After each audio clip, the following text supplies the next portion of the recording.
Bienvenido a la magia de las posibilidades. Es el quinto año de este festival de mentes brillantes y provocadoras. Y en el programa de hoy, pues hoy vamos a tener a Anthony Atala. Una de las personas, son los médicos más importantes para reconstruir órganos. ¿Y qué tal hablar de que si hace algunos años ser zurdo era prohibitivo y te amarraban la mano zurda para escribir con la derecha? Hoy resulta que ser introvertido y callado parece ser un pecado. Y vamos, Susan Cain escribió un gran libro que se llama Quiet, Silencioso. Cómo darle lugar a la gente introvertida, cómo realmente escucharla. Señoras y señores, ¿y por qué son a veces de las personas más creativas? Bueno, quédese aquí y terminamos con un gran hombre, un imitador que ha salido con Jay Leno, que ha salido con Dan Rather, que ha salido con Oprah. Gocemos del humor de Jim Maskimin, también aquí en La Ciudad de las Ideas.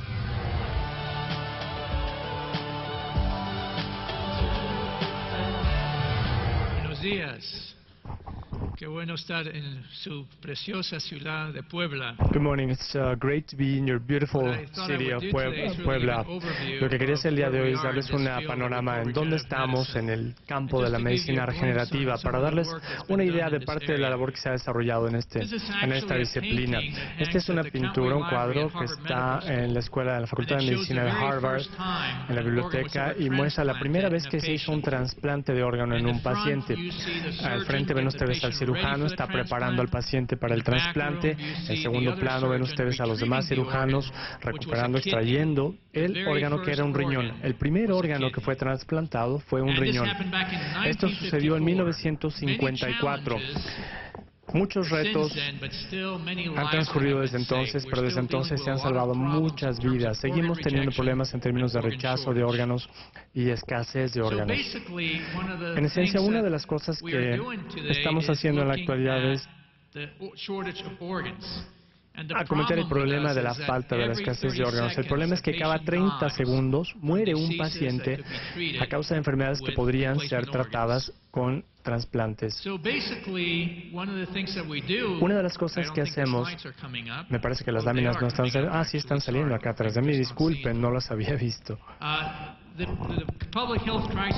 La crisis de salud pública es sumamente grave, y esto se debe a que no existen suficientes órganos para las necesidades actuales. Es por esto que surgió este campo, el campo que hemos denominado el de medicina regenerativa. No se trata de un campo nuevo, en realidad comenzó allá en los años 30, es básicamente un libro de texto que se publicó en 1938 y se llama The Culture of Organs, el cultivo de órganos.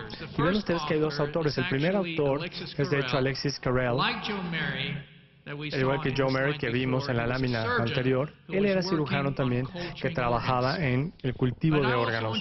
Pero también quiero que se fijen quién es el coautor, es Charles Lindbergh, el mismo Charles Lindbergh que cruzó el Atlántico en los años 20 y que pasó el resto de su vida colaborando con el Instituto Rockefeller en Nueva York. Estamos aquí ahora en este campo y nos hemos planteado una pregunta sencilla. ¿Será posible regenerar nuestros propios órganos? El hecho es que sí se puede. Podemos regenerar nuestros órganos, pero con una capacidad muy limitada. Otras especies pueden regenerar sus órganos muy bien, como la salamandra. Por ejemplo, una salamandra, si se lastima un miembro, vuelve a crecer en cuestión de 2 semanas. Es un fenómeno sorprendente en la naturaleza. Si una salamandra lo puede hacer, ¿por qué nosotros no? Sí podemos regenerarlo, pero con un potencial muy limitado, como lo dije anteriormente. La medicina regenerativa aprovecha ese potencial del cuerpo para regenerarse, y lo podemos hacer mediante andamiajes, materiales que se ven como una blusa, como un material textil, y es la manera en que creamos estos materiales. Es como si fuera una máquina para hacer algodones, pero en vez de tener azúcar que se adhiere para formar el algodón, lo que ven ustedes aquí son fibras de este material que están armando en torno a este andamiaje tubular y podemos crear este material en forma de tubo, utilizando básicamente una máquina para hacer algodones modificada. Podemos utilizar estos andamios tubulares para reemplazar estructuras en los pacientes, pero solo para distancias muy limitadas, para distancias cortas, donde podemos tener únicamente un parche, como por ejemplo en este órgano que ven en la lámina, en la esquina superior izquierda ven ustedes una región defectuosa, dañada en el centro. Podemos parchar esta zona con un andamiaje y 6 meses después el órgano se regenera por completo, como lo ven ustedes aquí, utilizando este andamiaje, este material. Las células en las orillas van desarrollándose, creciendo sobre este andamiaje para salvar la brecha y regenerar el órgano. Pero esto solo funciona en distancias muy pequeñas. Podemos utilizar también las células por sí solas. Lo que hacemos en este caso es que tomamos células de un paciente. Esta es una fotografía que muestra lo que hacemos en la sala de operaciones. Esto se está haciendo en varios hospitales en Estados Unidos, ya se ha hecho en Europa también. Básicamente es una tecnología en donde se toma un pedacito muy pequeño de piel del paciente, se toman esas células, se sacan de la piel y se colocan en un aspersor y se rocían las células sobre una quemada, por ejemplo, una quemadura para sanar al paciente. Esto se está haciendo en este momento en muchos centros hospitalarios del mundo, creando piel a partir de las células del paciente. Entonces podemos utilizar los materiales por sí solos, como acabo de mostrar, podemos utilizar las células por sí solas, pero para estructuras más complejas necesitamos tanto las células como los materiales, los andamiajes. Lo que se hace en este caso es que se toma un pedacito muy pequeño de tejido del paciente. Vamos a suponer que vamos a tratar de regenerar una uretra, que es el canal que conecta la vejiga con el exterior del cuerpo. Tomamos un pedazo muy pequeñito de tejido de menos de la mitad del tamaño de un timbre postal. Después separamos las células, las cultivamos fuera del cuerpo en grandes cantidades y después colocamos esas células en un andamiaje tubularizado, el mismo tipo de material textil que les comentaba en un principio, y todos estos materiales, una vez que están dentro del cuerpo, se degradan por sí solos. El andamiaje desaparece, las células quedan ahí en el lugar formando tejido nuevo. Una vez que las células están sobre el andamiaje, se cocinan, ¿no? Se colocan en un dispositivo parecido a un horno y unas semanas después se puede tomar esa estructura y se puede utilizar para reemplazar esa estructura en el paciente. Eso es exactamente lo que hicimos aquí. Este es un paciente que presentaba con un accidente de vehículo automotor, tenía una lesión en la uretra y pueden ustedes ver la lesión en la uretra, se ve la vejiga y se ve una brecha, una separación importante entre la vejiga y el resto de la uretra. Después tomamos un pedacito muy pequeño de tejido del paciente, cultivamos las células fuera del paciente, las colocamos sobre el andamiaje, lo cultivamos, lo cocinamos con las células durante algún tiempo, después insertamos ese tejido creado, fabricado en el paciente y ven ustedes el resultado en la placa de la derecha con el órgano ya regenerado. Tenemos una serie de pacientes que ya se han beneficiado con estas técnicas. Muchas gracias.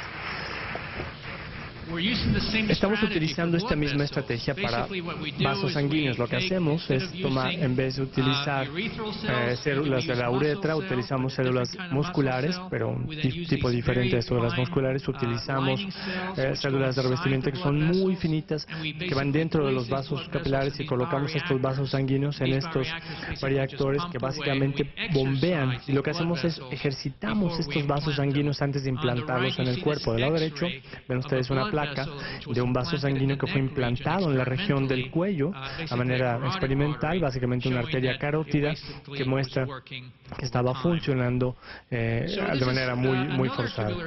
Esta es otra estructura tubular, una válvula cardíaca. La manera en que se fabrican estas estructuras es que empezamos con la estructura más sencilla, como la piel. Estas son las más sencillas porque son planas, son unicelulares. Los órganos más complejos son los órganos tubulares, como la uretra, entrada en los vasos sanguíneos que les acabo de mostrar, o las válvulas cardíacas que estamos creando ahora de manera experimental. Estas válvulas todavía no han sido implantadas en pacientes, pero estamos trabajando para implantarlas en un futuro. Son ligeramente más complejas que las estructuras planas porque son tubulares, porque tienen dos tipos de células en vez de uno, pero realmente están permitiendo que el líquido o el aire pasen a una velocidad constante por ahí. No es tan complejo como los órganos viscosos, huecos como el estómago o la vejiga. Estos son un nivel mucho más complejo, un nivel 3 de complejidad, porque la estructura en sí misma es mucho más compleja y las células funcionalmente son mucho más complejas. Estos órganos también tienen que interactuar con otros órganos en el cuerpo para esa complejidad. Y también hemos diseñado, fabricado estos órganos en los pacientes y hemos implantado ya el primero de estos órganos en 1998. Ahora, los órganos sólidos son los órganos más complejos, por muchos, porque tienen estructuras planas como la piel, tienen estructuras tubulares como los vasos sanguíneos y las uretras, hay áreas viscosas, huecas, pero los órganos sólidos son los más complicados porque requieren una gran vascularización, muchísimos vasos sanguíneos. Una de las estructuras que estamos utilizando para estos órganos es que estamos tomando órganos como el hígado que ven ustedes ahí, que estamos utilizando multiturgencia para lavar, detergentes muy suaves para lavar estas células. Después terminamos con algo que parece un hígado, que se siente como un hígado, pero no tiene células. Pero podemos conservar ese árbol de vascularización del vaso sanguíneo dentro del órgano y después tomamos, el concepto es que tomamos las células del paciente, las células de los vasos sanguíneos, las alimentamos a través de ese sistema de vascularización, tomamos las células del hígado, las implantamos en las áreas circundantes y de esta manera podemos crear estos organoides, mini hígados que pueden funcionar hasta cierto nivel. Esta es una de las estrategias que estamos empleando para recrear órganos sólidos. Otra estrategia son las bioimpresoras. Esta es una impresora de inyección de tinta típica como la que tenemos en casa, pero en vez de utilizar tinta estamos utilizando células. Y lo que estamos haciendo es que estamos imprimiendo células y el gel al mismo tiempo, creando un corazón bidimensional con dos cámaras. Lo que ven ustedes aquí es un corazón miniatura que va a salir aquí de la impresora utilizando únicamente una impresora de inyección de tinta común y corriente. Se requiere como 40 minutos para imprimirlo. 4 o 6 horas después empieza a latir el corazón. Esta pequeña estructura en forma de corazón empieza a latir y si lo ven ustedes bajo el microscopio ven ustedes las células del músculo cardíaco que están latiendo al unísono. Al principio laten separadas, pero después empiezan a sincronizarse, como ven ustedes aquí. Por supuesto, esto está en una etapa muy incipiente, muy básica de investigación. Otro tipo de impresora que estamos utilizando es la que estamos utilizando aquí ahora para el Departamento de Defensa en Estados Unidos con un proyecto. Básicamente es una impresora en la que estamos utilizando únicamente a nivel de investigación, donde tenemos un escáner que escanea un área de una quemadura, y después la impresora va y coloca las células justo donde se necesitan para cubrir la herida. ¿Cómo funciona? Es así. Es un escáner que explora la herida, la quemadura, después el escáner termina de escanear, después viene la impresora y rellena esta zona de la herida en diferentes capas. Esto todavía es un proyecto que está en desarrollo. Este es un... la siguiente lámina. Este es otro tipo de tecnología que estamos utilizando, mucho más, impresoras mucho más sofisticadas. Esta es una tomografía, estamos utilizando análisis morfométrico computarizado para ver cómo se vería el órgano. Ahorita estamos, por ejemplo, en esta lámina en particular, estamos concentrándonos en los riñones, vemos tridimensionalmente cómo se ven los riñones y después metemos esto en un programa que nos permite imprimir estas estructuras utilizando impresoras más complejas, más sofisticadas. Ahora hemos podido crear estos riñones miniatura que secretan orina diluida de manera experimental. El reto, por supuesto, es cómo agrandar estos riñones miniatura para que podamos algún día en el futuro utilizarlos en pacientes. Por último, les voy a dejar con este clip de video. Les quiero dejar con este video de este paciente al que se le practicó esta operación hace 10 años para darles una idea.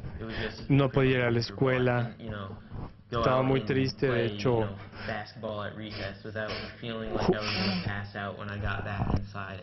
no podía jugar básquetbol en el receso sin sentir que me iba a desmayar. La verdad es que era toda una vida de diálisis lo que tenía frente a mí. No me quería imaginar cómo sería mi vida si iba a ser así. Después de la cirugía mejoré muchísimo, podía hacer muchas más cosas, pude participar en lucha libre, me convertí en lucha grecorromana, me convertí en el capitán del equipo, una vida normal con mis amigos, porque utilizaron mis propias células para fabricar la vejiga y está conmigo, la voy a tener para toda la vida.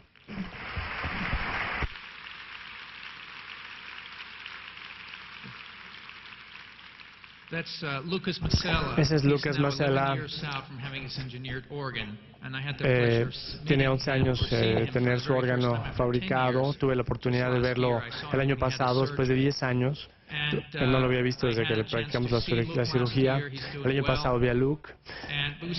Está muy bien.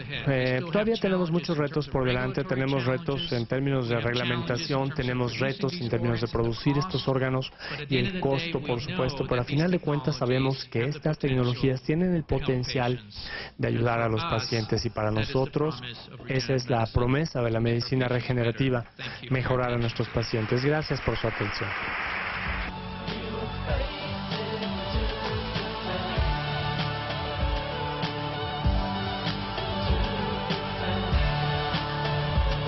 Pro 40.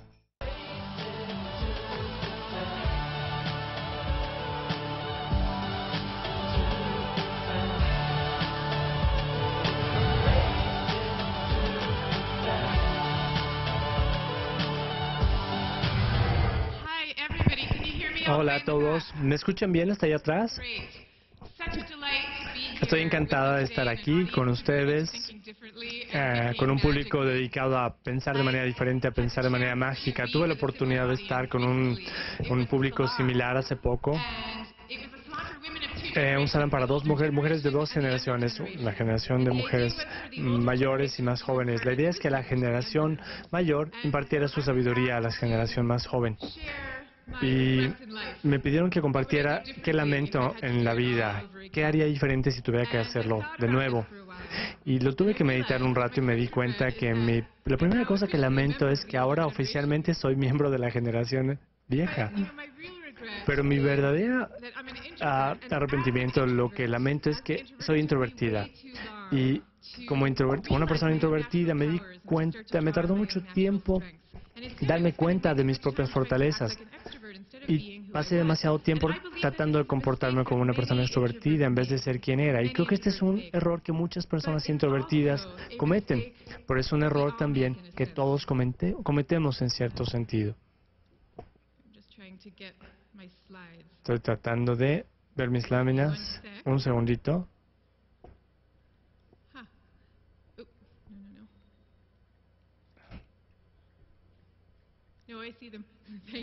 Ya las veo, gracias. Es un error que todos cometemos. Entre un tercio y la mitad de la población son introvertidos. 1 de cada 2 o 3 personas que ustedes conocen, posiblemente la persona que está junto a ustedes, o probablemente ustedes mismos. Y no estamos aprovechando al máximo la mente y el corazón de estas personas. De eso quiero hablarles el día de hoy. Pero antes de eso, quiero pedirles que piensen ustedes en quiénes son. ¿Son introvertidos o son extrovertidos? Para eso lo vamos a hacer de una manera poco ortodoxa. Les voy a pedir brevemente que se dividan en equipos de 4 para que comenten con personas en su equipo un recuerdo de la infancia que ejemplifique quién es el verdadero tú. Y vamos a pedirle a cada equipo que seleccione el recuerdo más notable de este intercambio para ver qué verdad va surgiendo de ahí. No es cierto, no, era broma, no vamos a hacer eso, No lo vamos a hacer así. Pero quiero que piensen en cómo se sienten durante esos momentos en que pensaron, híjole, estaba hablando en serio. Las personas extrovertidas en la sala a lo mejor sintieron, ay, qué padre, tengo oportunidad de platicar con mis colegas en vez de estar aquí sentada pasivamente. Las personas introvertidas a lo mejor se sentían, chin, ¿cómo puedo salir de aquí sin insultar a la ponente? Así es como se sienten muchas personas introvertidas cuando se les presentan este tipo de ejercicios grupales. Esto no quiere decir que a los introvertidos no les guste trabajar en colaboración.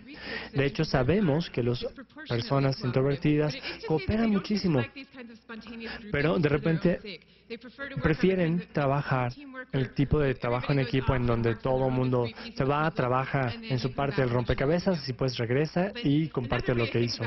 Otra manera de pensar en si somos introvertidos o extrovertidos es imaginarse que han estado ustedes en una fiesta, que llevan ahí 2 horas, por ejemplo, y que se la están pasando muy bien, están hablando con gente cuya plática disfrutan. De las personas extrovertidas entre ustedes probablemente se sienten energizadas, con las baterías recargadas. Al final de estas 2 horas se quieren ir a otra fiesta o se quieren quedar toda la noche. Y en cambio los introvertidos al final de estas 2 horas tienden a desear estar en casa en su pijama, porque los introvertidos recargan sus baterías estando en un entorno más tranquilo, estando solos. Déjenme preguntarles rápidamente, si levantan la mano, ¿cuántos de ustedes dirían que son introvertidos? Levanten la mano, por favor. Son bastantes. Debo decir como 60%, pero vamos a hacerlo al revés. ¿Cuántos de ustedes piensan que son extrovertidos? Como 50-50 en este público. Muy bien. Lo que es realmente muy importante no es tanto quiénes somos, sino por qué somos como somos. ¿Y qué significa esto para la manera en que organizamos la sociedad? Lo que hay que entender es que la diferencia entre ser introvertido y extrovertido tiene que ver con el estímulo. En cómo respondemos a la estimulación, porque los introvertidos se sienten más vivos, más energizados, más capaces cuando están en un entorno donde están sucediendo menos cosas, donde hay menos bombardeo de estimulación, donde están más tranquilos. Los extrovertidos son lo contrario. Los extrovertidos quieren más estimulación y si no la tienen, se empiezan a aburrir, se empiezan a sentir incómodos. Hay un estudio muy importante de un psicólogo, Russell Ginn, que le dio a los introvertidos y extrovertidos problemas matemáticos para resolver.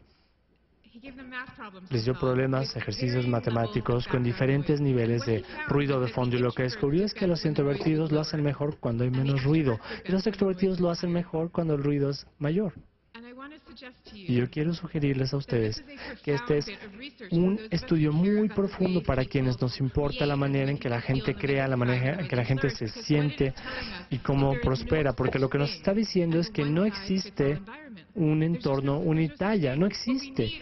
Lo que necesitamos son escuelas, lugares de trabajo, donde la gente pueda elegir cuánta estimulación recibe en un momento dado para que se sienta al máximo de actividad de plenitud. Pero las sociedades no hacen esto. Realmente está preparado, está diseñado para un máximo de estimulación. Y un ejemplo clave de esto son las oficinas tipo Open Plan, que están de moda, donde uno está sentado en una oficina donde hay gente viéndonos todo el día, escuchando todo el día ruido de las demás personas. ¿Por qué es esto un problema? ¿Por qué debería a todos importarnos esto? Bueno, hay muchas razones, pero de la que quiero hablarles el día de hoy es de la creatividad. ¿Sabían ustedes que cuando los psicólogos analizan quiénes han sido las personas más creativas con el tiempo en diferentes disciplinas, casi siempre ven que las encuentran personas que son las que tienen ciertos rasgos de introversión?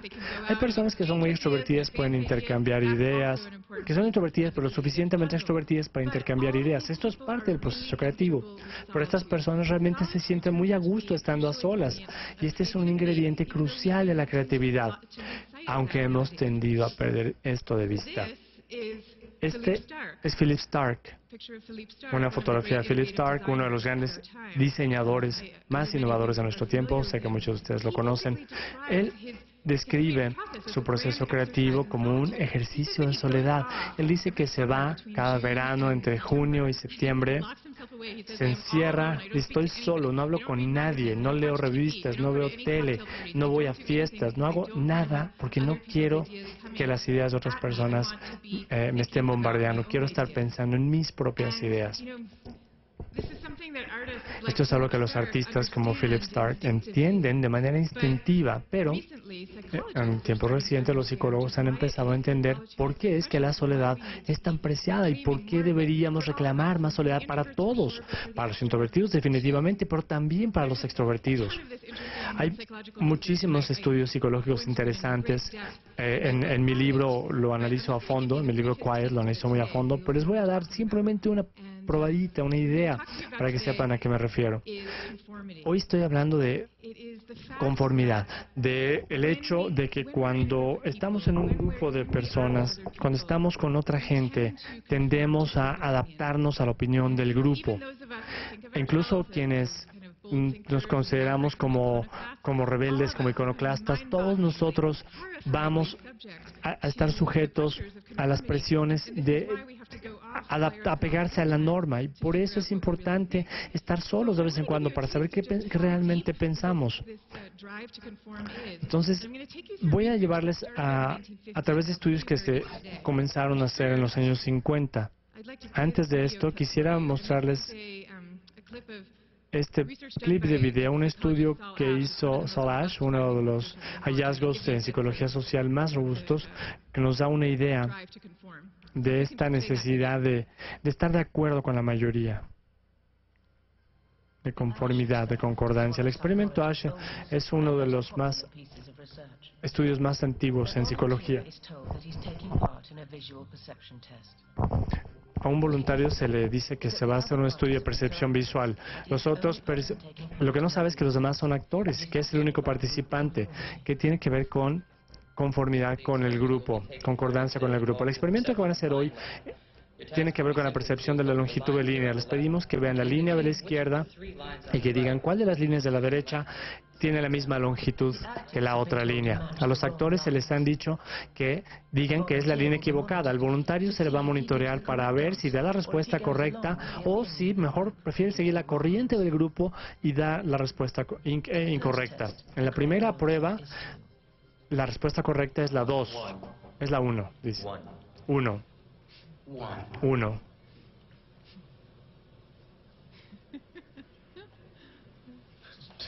La 2. La 1. Otra vez, la respuesta correcta es la 2. Es la 3. La 3.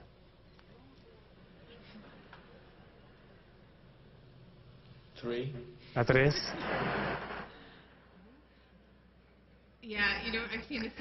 Lo he visto muchas veces y de veras que no deja de sorprenderme. Quiero hacerles una pregunta acerca de lo que acaban de ver. Solomon Ash, el psicólogo que diseñó este experimento y muchos otros como este, fue a la tumba haciendo la siguiente pregunta. Cuando él dice que la respuesta es 3 en vez de 2, lo está haciendo sabiendo, entiende que la respuesta realmente es 2, pero está haciendo de cuenta que es 3 para que el grupo lo vea bien, con buenos ojos, o si realmente cree que la respuesta es 3. Vamos a hacer una encuesta. ¿Cuántos de ustedes creen que sí sabe cuál es la respuesta correcta porque simplemente quiere estar en concordancia con el grupo? Ok, la mayoría de ustedes. ¿Y cuántos de ustedes creen que realmente ya se la creyó, ya se convenció de que la respuesta correcta es la otra? Unos cuantos, ok. Debo decirles que esos pocos que levantaron la mano al final, parece ser que eso es lo correcto, con base en lo que sabemos por los estudios más recientes. Lo padre es que ahora podemos hacer variaciones del experimento de Ash, pero podemos poner a los sujetos dentro de un escáner cerebral para ver qué es lo que está pasando dentro de su mente mientras están respondiendo. Entonces, si queremos saber lo que realmente pensamos, si queremos realmente tener convicciones personales, necesitamos dedicar algún tiempo a estar solos para descubrirlo. Entonces, para cerrar, lo que quiero decirles es un evento dedicado a pensar de manera distinta. Voy a concluir con 3 llamados a pensar diferente. El primero es que piensen diferente acerca de la soledad, que digan que la soledad es importante, que importa más de lo que creemos para todos, pero para algunas personas la soledad es el aire que respiran. Por favor, dejémoslo respirar. El segundo es hay que repensar el liderazgo. En las culturas occidentales tendemos a suponer que las personas más asertivas, las que más hablan, son las que deben ser los líderes, pero de hecho no hay ninguna correlación entre tener las mejores ideas y ser los oradores más elocuentes. Tenemos que pensar de manera diferente quiénes son nuestros líderes. Y con base en los estudios recientes de Wharton School, sabemos que los líderes introvertidos generalmente entregan mejores resultados que los extrovertidos. Vemos aquí modelos de líderes introvertidos. Aquí tenemos a Larry Page, Marissa Mayer en Silicon Valley. Son líderes introvertidos. Aquí tenemos algunos de los líderes más transformativos del siglo XX, Eleanor Roosevelt, Gandhi, Rosa Parks. Todas estas personas fueron descritas como calladas, tímidas, y todas ellas tomaron el mando, aunque cada fibra de su cuerpo les decía que no lo hicieran. Y resulta que hay un poder muy curioso aquí, porque la gente percibe que estos líderes están al mando no porque les guste que los miren, sino porque tenían algo importante que decir y no les quedaba opción que decirlo, y de esta manera la gente los seguía de manera más ferviente. Y por último, quisiera decirles mi último llamado a pensar diferente es que piensen diferente acerca de la diversidad. Cuando vemos la diversidad, tendemos a pensar en la diversidad racial, en la diversidad de género, y sabemos que son temas morales, pero sabemos que también son temas en los negocios que afectan la rentabilidad. Lo mismo pasa cuando hablamos de diversidad en cuanto a la personalidad. Necesitamos desesperadamente el talento de los pensadores callados, y lo padre es que no se requiere mucho tiempo para hacer este cambio, y tampoco cuesta mucho dinero. Lo único que se requiere es pensar un poquito distinto acerca de qué es lo que significa ser callado. Muchas gracias.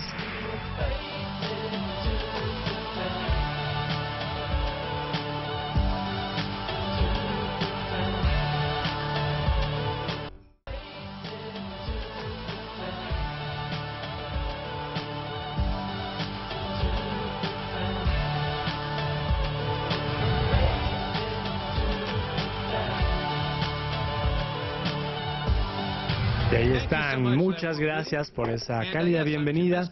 Soy Jim Eskimen y me dedico a hacer imitaciones. Soy imitador. Robert Greene estaba hablando del idioma. Yo voy a demostrar un poco acerca de algo que tiene que ver con el idioma. Es cómo la gente se expresa, cómo llegamos a conocerlos, y es muy entretenido, espero. La manera más rápida que descubrí de hacerlo es haciendo algo que yo llamo el alfabeto de las celebridades. Hey, de Arnold, que nació en Austria. Llevó al máximo su ambición. B es de Banderas, Antonio Banderas, que tiene raíces españolas. Es muy macho, pero también es el gato con botas. C, el buen actor, el querido Cantinflas. If I could speak as fast as him, I would love to say more. La C también es de George Clooney. No estoy seguro con quién sale en estos momentos, pero quien quiera que sea ella seguramente está ovulando.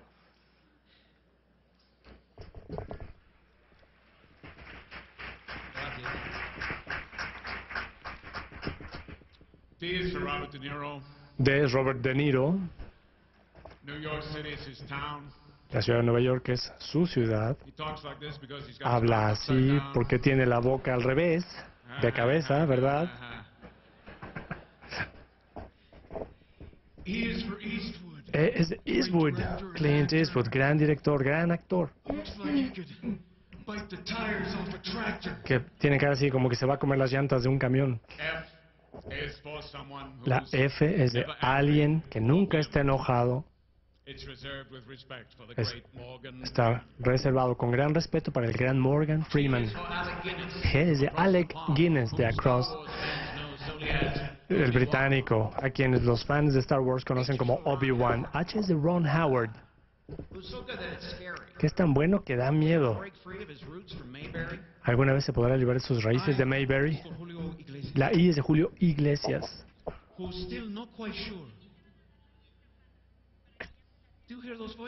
¿Escuchan esas voces ustedes? ¿Sí las oyen? Entonces no soy el único, qué bueno.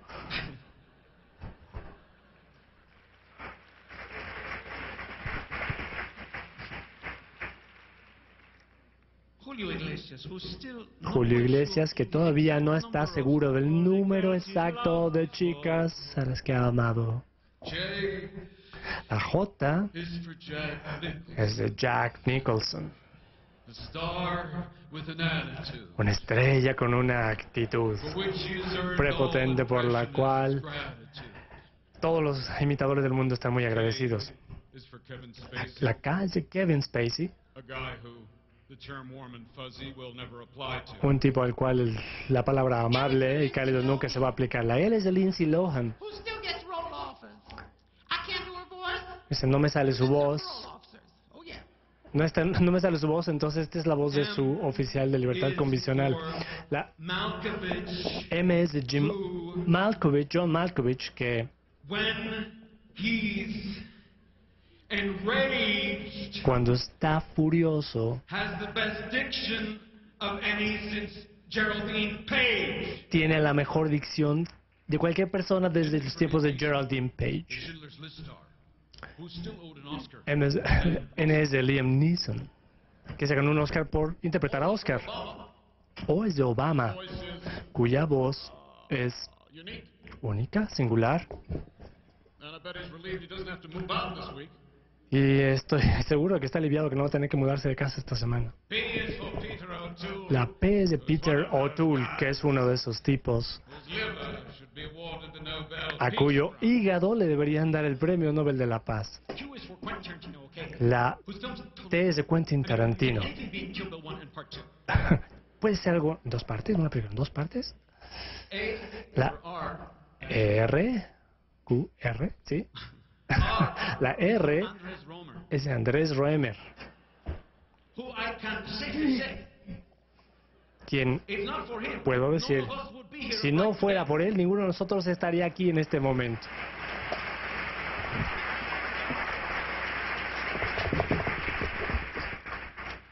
La S es de Sting, que una vez cantaba así. Y después, como ex integrante de Police, ¿no? La T es de Tommy Lee Jones, a quien sabemos hace mucho tiempo se le acabó la paciencia. La V. Todavía estoy aprendiendo el alfabeto, como pueden ver, es muy útil no saberse el abecedario. La U, perdón. La U es de Unger Elgin, Tony Randolph, a quien las estrellas de la comedia ahora pueden admirar. La D es de Vincent Price, cuya voz tenebrosa era clásica, pero era más bien un anticuario que un monstruo. La W era un antiguo residente de la Casa Blanca. Ya saben, la W de George W. Era el presidente de los Estados Unidos, George W. La X es de Xavier, de los X-Men. Patrick Stewart interpretó al doctor, al que no era magnético, al otro. La Y es de Yusef. Cat Stevens se llamaba originalmente, hasta que le dio la espalda a la fama materialista. La Z es de The End. Todo termina, incluyendo nuestro cierre, Christoph Waltz. Muchas gracias. Ese es de la A la Z, todas las celebridades. Una cosa más divertida que quiero mostrarles, tengo un espectáculo de un solo hombre, un monólogo que hago 1 hora de esto. Quiero hacer un segmento de este espectáculo e involucra a Shakespeare. Voy a necesitar también, tengo un voluntario ya listo. Cristina, ahí está mi lista. Cristina. Un aplauso para Cristina, por favor. Cristina is the director of a very important project in the U.S. about debating ideas. Cristina Hamilton, who is going to be supporting Jim. Welcome, Cristina. Gracias. Andrés, acércate un poco. No, ahí estás bien. Ahí estás perfecto. Voy a hacer un discurso de Ricardo III de Shakespeare. Dime, ¿con quién empiezo? ¿Con qué celebridad empiezo? Antonio Banderas.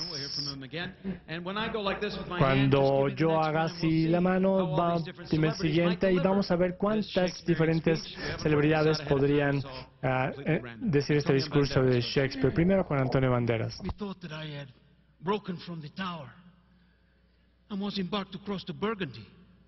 And in my company, my brother Gloucester. George Clooney.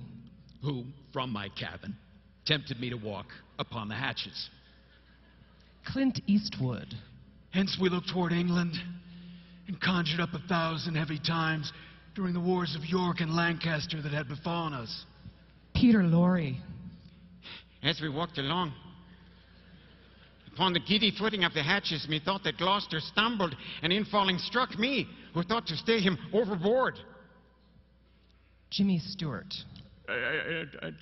Into the thundering billows of the main.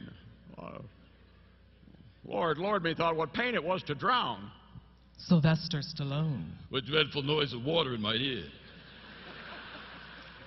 With sights of ugly death within my eyes.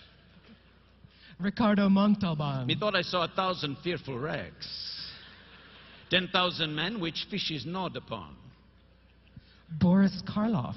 Wedges of gold, great anchors, heaps of pearl, inestimable stones, unvalued jewels, all scattered in the bottom of the sea. Joe Pesci. Some lay in dead men's skulls. And in those holes where eyes did once inhabit, there were crept as if in scorn of eyes, reflecting gems, which wooed the slimy bottom of the deep, and mocked the dead bones that lay scattered by. Sean Connery. Awoke me not with such sore agony, no. My dream was lengthened after life. Ozzy Osbourne. Oh, then began the tempest to my soul. Methought I crossed... Woody Allen. And, you know... Off list, notice. For a season after, could not but believe that I was in hell. Such terrible impression made my dream. Thank you. Muchas gracias.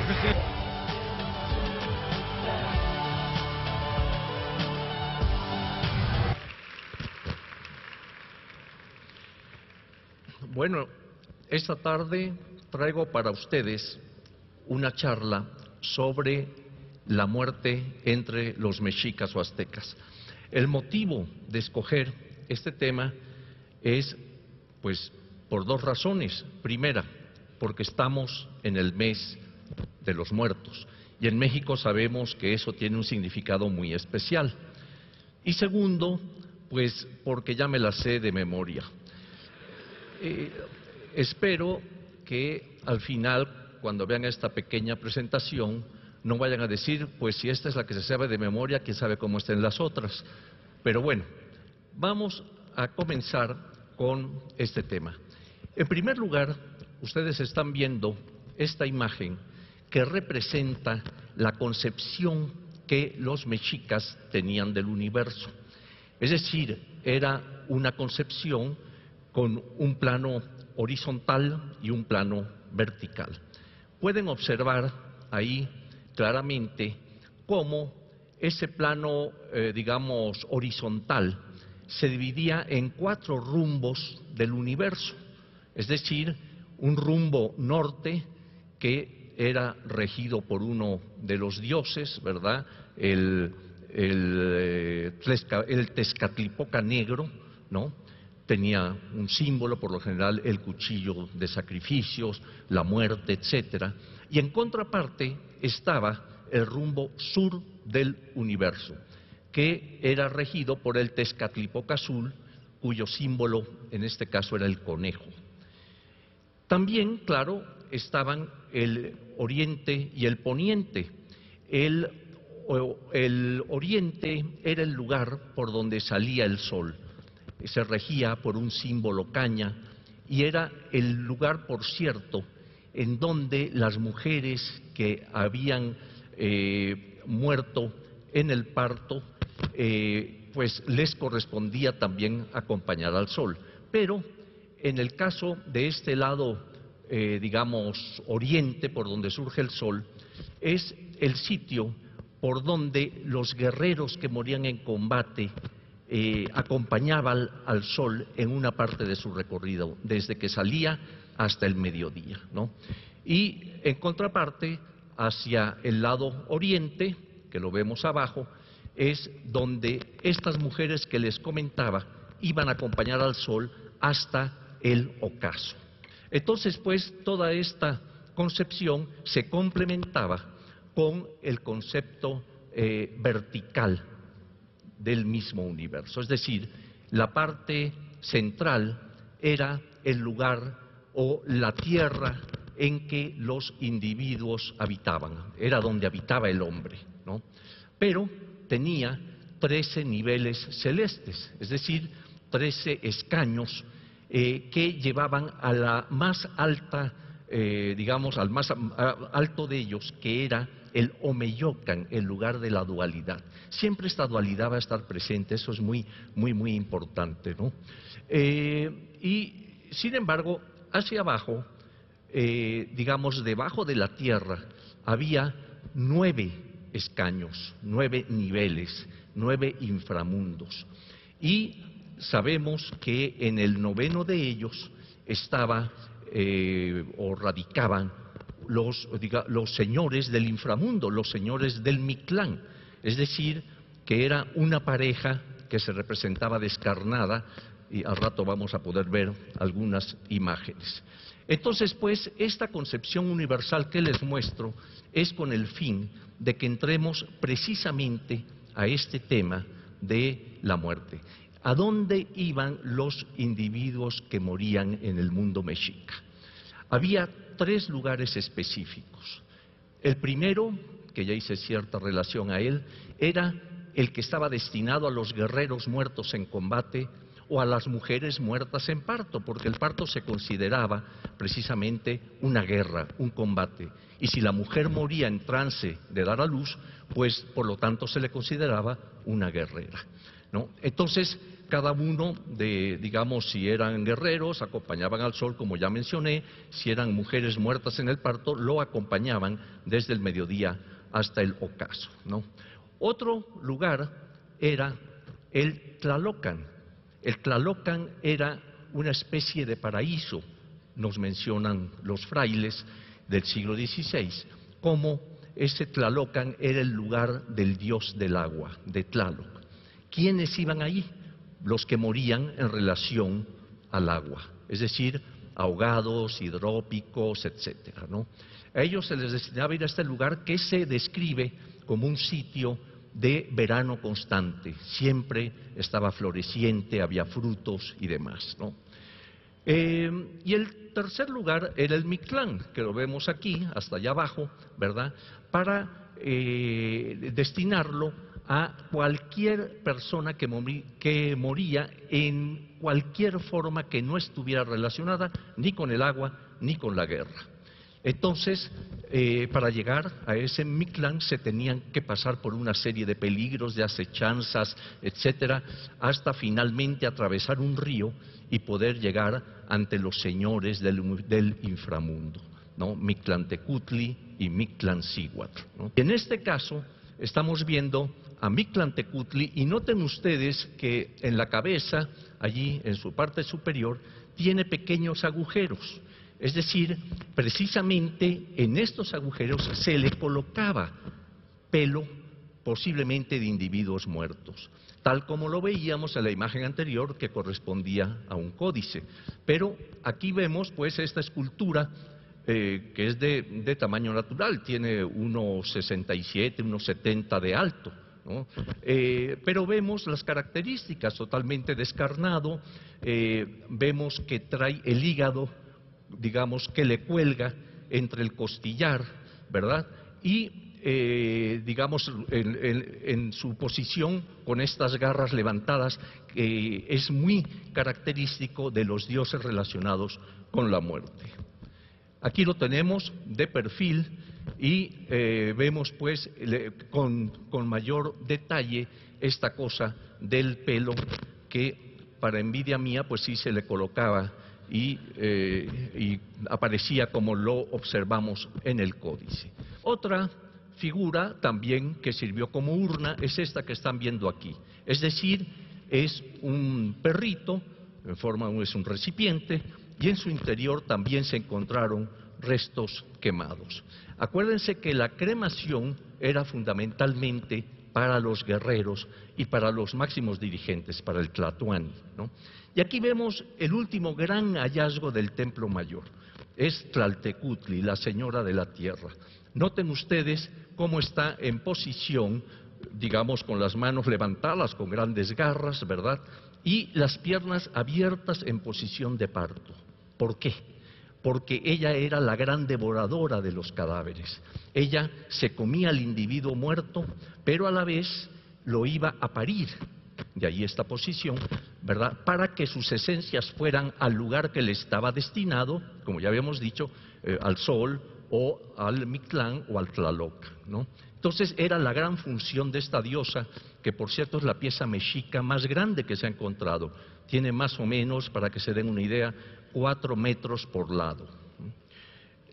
Otra pieza interesante es esta que estamos viendo, que corresponde a otra urna funeraria. Fueron 2 urnas que encontramos hechas de barro con su tapa en la parte superior y en cuyo interior también se hallaron huesos que se estudiaron y se pudo detectar que posiblemente correspondían a huesos de guerreros. ¿Por qué? Porque las inserciones musculares en los huesos se notaban muy marcadas, profundamente marcadas, y esto pues indicaba un individuo que había estado caminando mucho, largas jornadas, etcétera, ¿no? Esta es otra, fueron 2, una pareja de estas urnas funerarias, más o menos tienen cerca de 40 centímetros de alto. Y como ven, pues fueron varias los recipientes funerarios que pudimos encontrar en el lugar.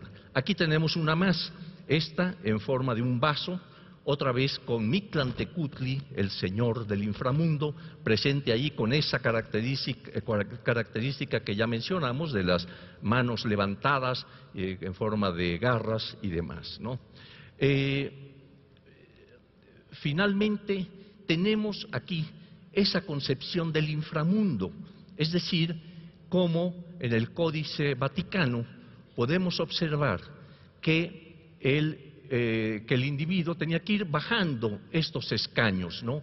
Primero allá arriba ven un perrito, su cabeza aparece, que era el que acompañaba a las esencias del individuo muerto, y después tenía que atravesar 2 montañas que chocaban entre sí, que es la imagen de abajo, la que le sigue, después ver una montaña donde había cuchillos de obsidiana, y así iban apareciendo hasta llegar en la parte más baja, que ya es atravesar el río para llegar al Mictlán. Pues este concepto de la muerte era el que predominaba en el mundo prehispánico, particularmente entre los mexicas.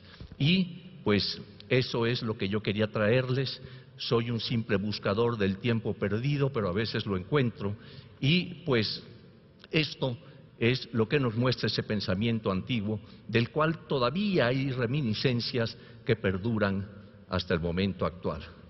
Pues muchas gracias y que Huitzilopochtli los bendiga. ¿Qué aprendizaje? ¿Cómo darle su lugar a los que a veces no levantan la mano, pero participan de otras maneras? Qué increíble poder tener el humor de la imitación. Espero que hayan gozado, como yo gocé, esta profundidad, esta emotividad y sobre todo este humor en este Proyecto 40, el de la Ciudad de las Ideas, la magia de las posibilidades.